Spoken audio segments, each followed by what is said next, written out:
Hello class, welcome back.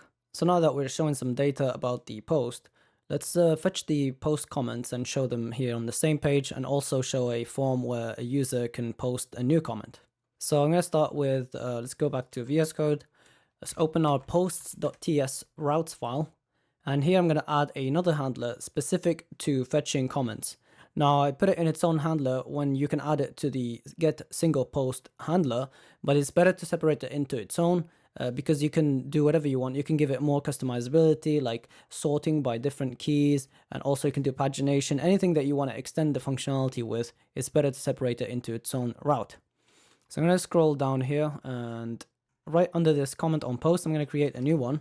So I'll do get my handler, and here I'll call this get post comments. And in our try catch block, let's fetch the post. So I'll say const post equals, so very similar to the get post one, and this will be await post dot find one or fail. And let's actually destructure the parameters. So we'll say const and destructure identifier and slug from request dot params, and here we'll use them to fetch that post. So we'll say find by identifier and slug. Okay, misspelled identifier. And so now that we have the post, we can fetch the comments in a different query. So we'll say const comments equals await comment dot find, and I'm going to pass a couple of options here. So the first one is where, and this is going to be where the post is post, and second is order. I want to order them by created at, so we get the latest ones first. So here we'll say order, pass created at, and the order is descending. And I'm also gonna include the votes for the comments. So here say relations and include votes like that, so that we can get the vote score. So speaking of the vote score, actually, let's go to the post entity file. Actually, I selected the wrong one. So post.ts, and scroll down. Let's copy this, where is it? This vote score virtual field, and go to the comment.ts and paste it here, because it's pretty much the exact same logic to count the vote score. So let's import expose from class validator or class transformer. So save this, and let's go to our post routes. So now we simply want to return return res.json and send those comments. And if we get an error, let's just console log it and return our usual res.status 500.json, JSON error, something went wrong. Scroll down, let's duplicate this, and this will be a get request to the same route. We will need the user middleware, but not the auth middleware. We don't have to be authenticated, which actually reminds me, now that we're using the user middleware, let's set the user vote on the comments. So we'll do the same that we did for the post. So we'll say if res.locals.user, then we're gonna actually loop through them. So we'll say comments dot for each, and for each comment we're gonna say comment dot set user vote, and we'll pass it the res.locals.user. All right, save this, and let's go to Postman. Make sure you're logged in, and let's go. I'm gonna go here to post. I already have this route, so get post comments. So this will be /API/posts, the identifier /slug/comments. Send this request. All right, so we get post not found. I'm pretty sure I ran the seeder, so I should have this post.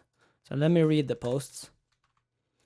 So this is supposed to be, I'm just gonna get this one. So this I ate a clock lame joke, and I'm just gonna paste that joke there. Actually, it's quite funny. So I'm gonna take the identifier and paste it here and run this. Okay, we get post not found again, so it must be from our code. Let me check. Okay, my bad. So I need to switch the handler here, and this should be get post comments. All right, so now it should work. So run this. Cool, so we get the comments on this post, and we also get the vote score and the user score, which just happen to be 0, but they're actually being calculated properly. All right, let's go now on the client side and show these comments. So let's go to our Explorer. So client, source, pages, and this will be the single post page. So this will be inside the R, sub, and slug. So first thing, let's actually fetch the comments. So let's scroll back to the top. So I'm just going to duplicate this use SWR call and replace the post with comments. We're not going to need the error because we're not going to do anything if we get an error. And here we're going to say use SWR, and this will be of type comment array, which we haven't created yet. So let's create this. So import comment from types, and let's go to types, and here add an export interface comment. I'm just going to go to Postman and just grab all of these, paste them here, and select this, and hold Alt and select this, and this as well, and this. All of them, change them to string. Actually, no, these last two should be number. And I'm going to move these down here.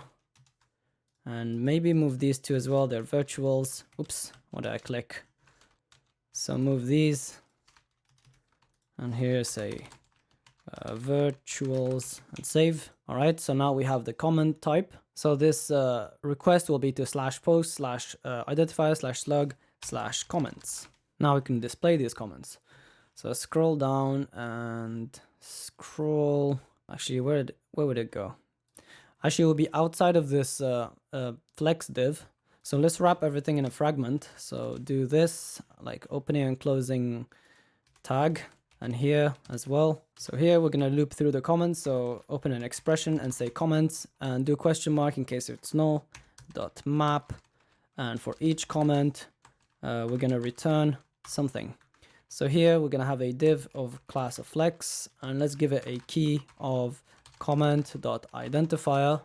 And inside this div, so the first thing is, if we go back to actual Reddit, we'll see that we're going to do this comment input later, but for now let's do the comments themselves.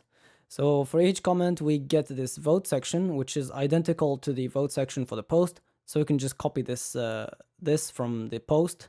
And we get as well the metadata, very similar to the post as well, and the actions as well. So let's copy that vote section. So scroll up. So that'll be here. So all of this div, vote section down to here, I believe. Yeah. So copy that, and let's go down here, paste that there. There's going to be a couple of differences. So here, instead of saying post dot, replace all these three occurrences with comment dot user vote here and vote score here. And also I want to update the vote function. So here in the vote, click Alt as well and click here and add comment. So pass the comment itself to the vote function.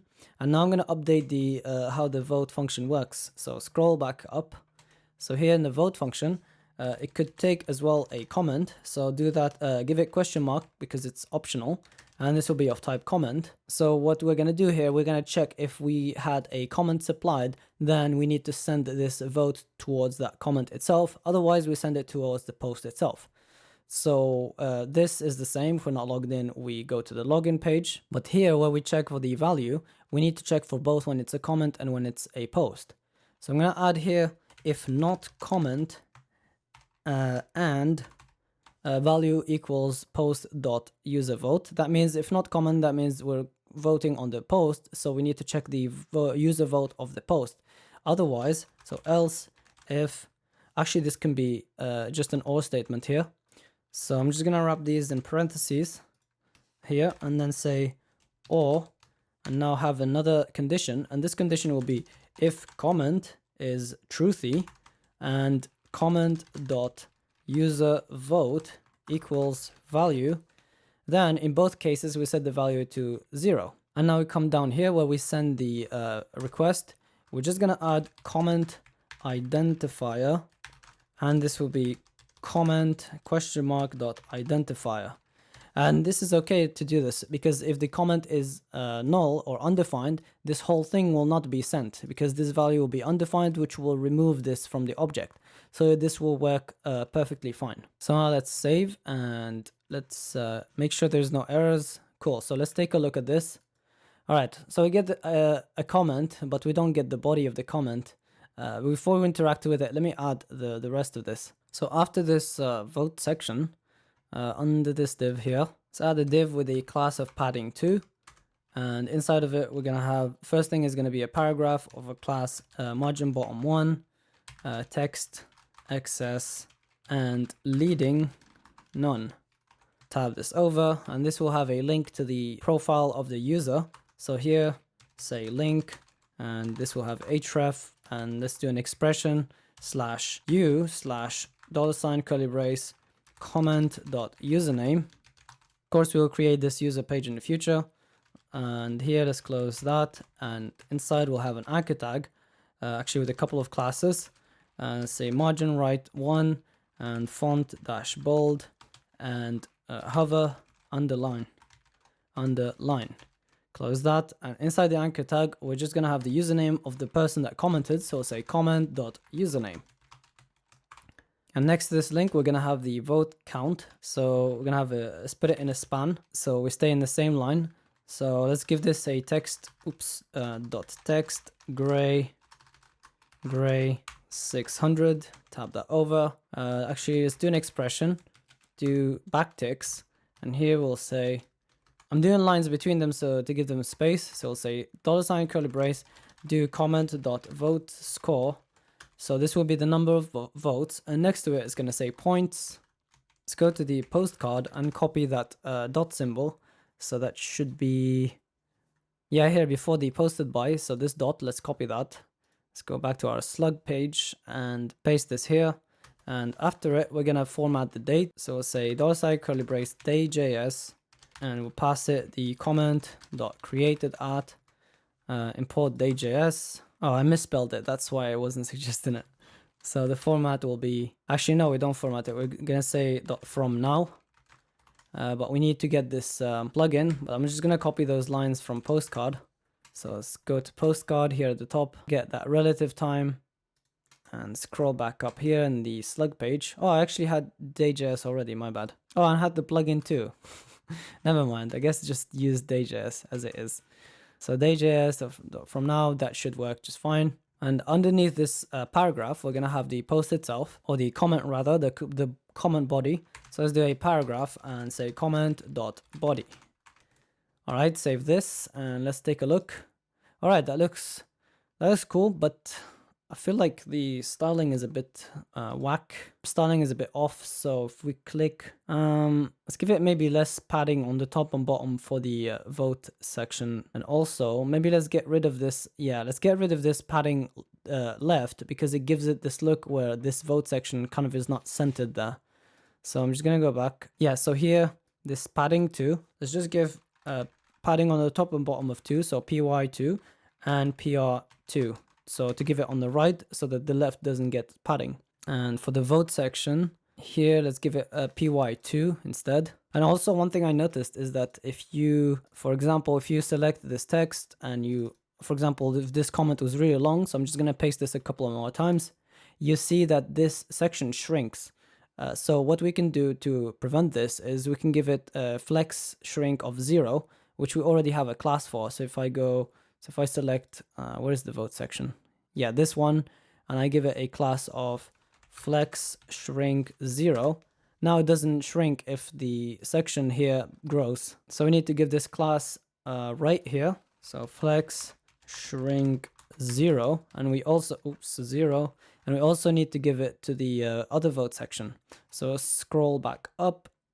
So here, yeah, where we have this vote section for the post itself, paste that and also change this to py-2. And where we have the post data, so here, we're going to change this to py2 and pr2. Save that. All right, that looks much better. Let's look at the actual Reddit. Yeah, let's put this line break. Oh, actually, not line break. It's a horizontal ruler, so HR. So that's easy. So here, where we scroll through the posts or the comments, before we do that, we're just going to say HR. Tab that, save, and let's look at it. All right, that looks cool. It's a separator between the comments and the post. Let's test the vote buttons. So let's upvote this. Okay, we get redirected to the login because I'm not logged in. Let me log in. Let's take a look at network and remove everything. All right, send this. Okay, so let's look at this. Okay, this is the options request. Okay, the actual request was successful. And if we look at the request body, it has the comment identifier of this comment, and it was successful. Of course, we don't see it update because we're not updating the UI yet, but if we refresh, actually we didn't have to refresh the use SWR refreshed, and we saw that. What we can do, actually, I think we can get scroll back up. Yeah, for the comment, we can get, for the use SWR here, we can get revalidate, and then we can trigger it once we vote. So here, after the vote is successful, we can just call that revalidate. All right, save this. So we don't need to get this response, so just do that. Now if I downvote, cool, it revalidates and it fetches the data again and populates it. So let's add the comment input section. So the way it's going to work is that it's going to show you this comment input, but if you're not logged in, let's say I logged out, it's going to show you a login or sign up button to post a comment, which is this one right here. So let's add these. So let's go back to VS Code. So scroll down. So this is going to be between the vote section. So this is going to be between the post and the comments. So where that right here. So above, let's put some comments actually. So here we can say comments feed, and here let's say comment input area. Actually, this HR needs to be here. So for the comment input area, I want to make it so that it's like this. It's kind of right underneath this div, even though it's not part of this one div. So the way we can do that is, let's inspect this. So this has a width of 10. So we can just give that a padding of 10 on the left. So here we're going to have a div with a class of pl-10, and with a class of, I'm going to give it some padding on the right as well. So pr-6. And let's give it some margin on the bottom, so margin-mb-4. So inside of here, we're going to check if we're authenticated. So let's do an expression and say authenticated and do a ternary. So if that's the case, for now, I'm just going to return a paragraph here that says comment input. I'm going to work on the other buttons first. So otherwise, we're going to return a div with a class of flex and items center. Let's give it some padding on the right and left, so px-2 and py-4 for top and bottom. Actually, let's give it some border as well, so border and border gray 500. And inside of here, we're gonna first have a paragraph with a text gray 700, and this will say log in or sign up to leave a comment. And next to it, we're going to have our div with our buttons. So, and they're both going to be links. So the first one, so link href, this will be the login one, so to /login. And inside of here, we're going to have our anchor tag with a class of px-4 and py-1. And this is going to be the hollow blue button, so hollow.blue.button. Tab that, and it's not going to have href, so remove that. And inside of it, we're going to say login, login. Just going to duplicate this one more time. So this will be to /register, and this will be not hollow, so this will be just blue button, and this will say sign up. All right, save that, and let's take a look at it. Okay, let me log out to make sure to see. So, okay, so let's give them, all right, let's take a look at this. Okay, I'm going to add the justify between class here. So it puts space between them. So justify between, save that. All right, let's give some margin to the login button. So here, let's give it some margin right of 4, save. Cool, so we get our login and sign up buttons. Let's make maybe this border a bit lighter and rounded as well. So here, right here, let's say rounded. And instead of gray 500, we'll say gray 300, save. Okay, that looks very similar to the one on actual Reddit. Although this looks like it's a bit bold and gray, and also the border is a bit lighter. So let's maybe gray 200. And what else? Yeah, the text here, let's give it maybe gray 500. 500 and font semi-bold, save. All right, that looks very close, but maybe a bit lighter, so maybe gray 400. Okay, now that looks very similar to the one on Reddit. Cool. Now I'm gonna log back in so we can do the comment input. So here we can replace this with a div, and inside of here, so I'm gonna have a paragraph with a class of margin bottom 1 and text XS, and this will say comment as, and it will concatenate your user, your current user. So this will have a link to your profile. So link with a href. Actually, this is an expression, and this will be to /u/ and concatenate. Actually, we need to get the current user. So let's scroll back up where we call the use auth state. We can destructure the user as well. So let's go back down. So here we'll say user.username. And let's close that link, and inside this link we're going to have an anchor tag with a class of font semi-bold, semi-bold, and text blue 500. Tab that, now href, and inside the anchor tag we'll just have the username, so user.username. And under this paragraph we're going to have our form. So here we'll say form with an onSubmit, and we'll call this submit comment. Inside the form we're going to have a text area, so text area, and let's give it a bunch of classes. So here we're going to have width full and padding of 3, border gray 300, and of course let's give it the focus outline none so that it doesn't get the outline once we're typing in it. Outline none, and I'm gonna give it focus border gray 600 so that when it's focused we get that UI feedback that we are typing in it. Let's give it an onChange event. OnChange equals, it's gonna take an event and it's gonna set, actually let's create a local state variable for this. Let's scroll back up, right, where am I here? So inside of under local state here we'll say use state, and this will be new comment, and it will start with empty string. And let's import use state from React and scroll back down.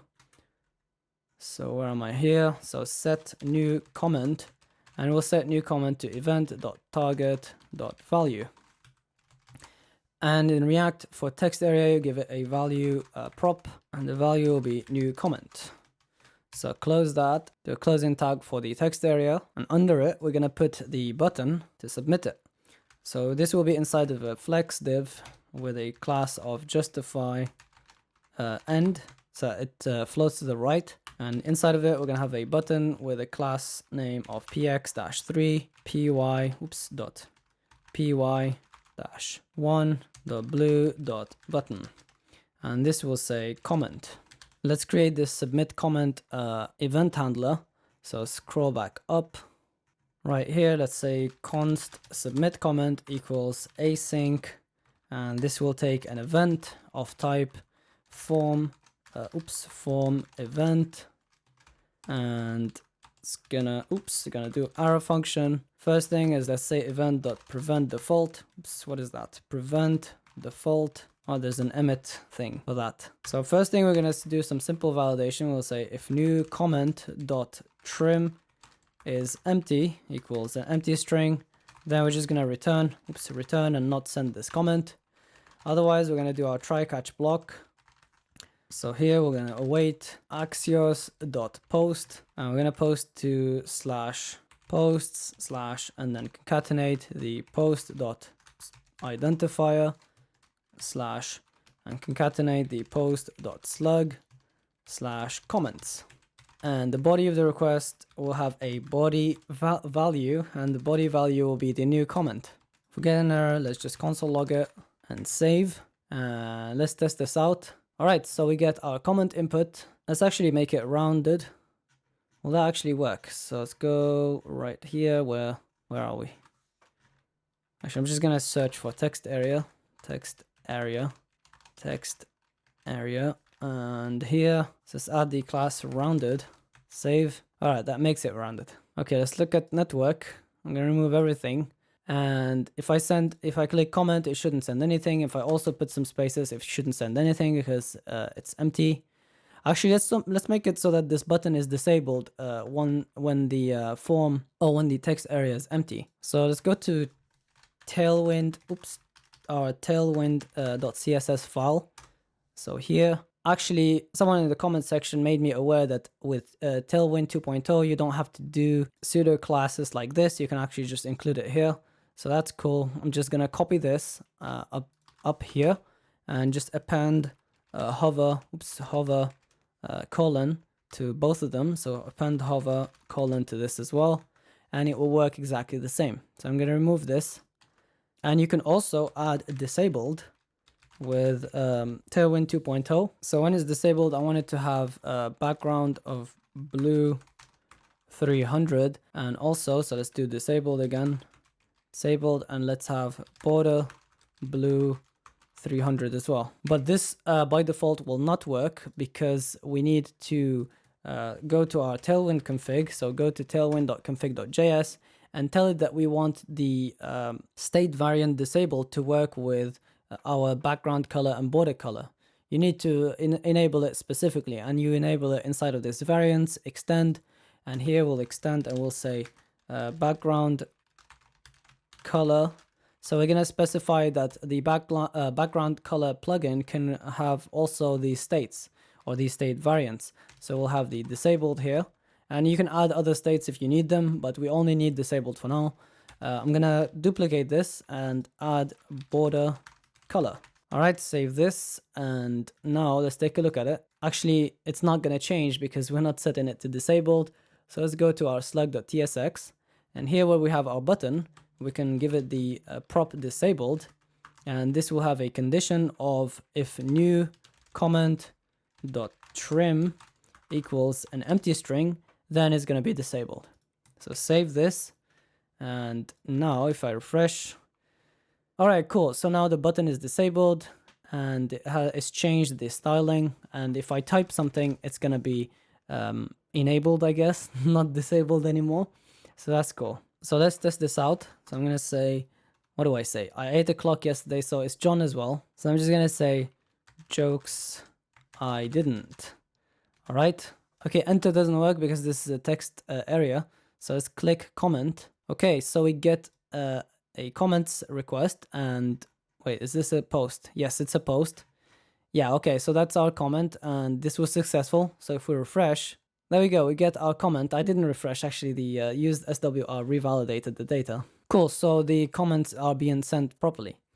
Let's reset this input once we send our comment. So we can simply go where we submit the comment. So here, once the request is sent successfully, we can say set new comment and set it again to an empty string. So save this. And also I realized here, comment as John, there's no space between them. So let's go, I'm going to search for comment as. Yeah, here we can just do this, concatenate this empty space and save. All right, cool. Now there's that empty space. So I'm going to refresh. So now I'm going to say another one and send this. Cool. So that was sent. Okay, what we can do, we can use a revalidate for now before we use a state management solution. So here for comments, yeah, we already have revalidate. So after we send the comment as well, we can revalidate. So here we can say revalidate and save. Now if I say yet another comment and send it, it revalidates and fetches the comments and shows them. Cool. And also, of course, it revalidates once we upvote and downvote comments. All right, so that's it for comments. Please do make sure to like this video if you liked it. Actually, dislike it if you disliked it. But do me a favor and tell me why you disliked it so I can improve in the future. All right, thank you very much for watching, and I will catch you in the next one. Cheers.